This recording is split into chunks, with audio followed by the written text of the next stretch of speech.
తిరుపతిలోని వడ్డీ కాసులవాడు అయిన శ్రీవారికి కాసుల వర్షం కురిసింది. వడ్డీ కాసులవాడు కలియుగ ప్రత్యక్ష దైవం. తిరుమల తిరుపతి శ్రీవారి దర్శనం కోసం దేశ విదేశాల నుంచి భారీగా భక్తులు తరలివస్తుంటారు. భారీ ఎత్తున శ్రీనివాసుడికి విరాళాలు అర్పిస్తారు. ఎవరి స్తోమత బట్టి వారు స్వామికి బంగారు, వెండి, ఇతర విలువైన ఆభరణాలు, వస్తువులను కానుకగా ఇస్తారు. సాధారణంగా భక్తులందరూ కానుకలను ఆలయంలో ఏర్పాటు చేసిన హుండీల్లో వేస్తారు.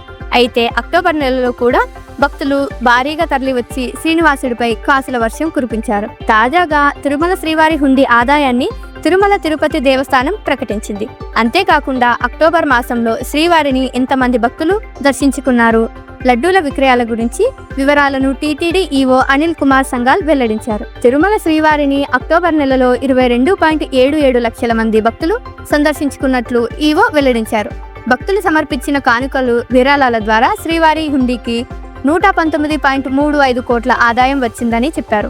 అంతేకాకుండా అక్టోబర్లో 1.23 కోట్ల లడ్డూల విక్రయం జరిగిందని పేర్కొన్నారు. అలాగే టీటీడీ అన్నప్రసాద ట్రస్ట్ ద్వారా 34.20 లక్షల మంది భక్తులు అన్నప్రసాదం స్వీకరించారని వెల్లడించారు.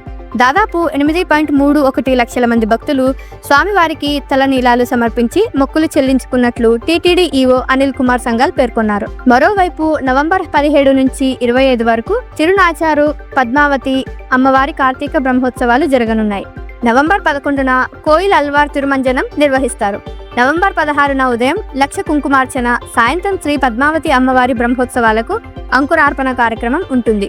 ఇక శ్రీ పద్మావతి అమ్మవారి బ్రహ్మోత్సవాల్లో ఉదయం 8 నుంచి 10 గంటల వరకు, రాత్రి 7 నుంచి 9 గంటల వరకు వాహన సేవలు కూడా జరగనున్నాయి.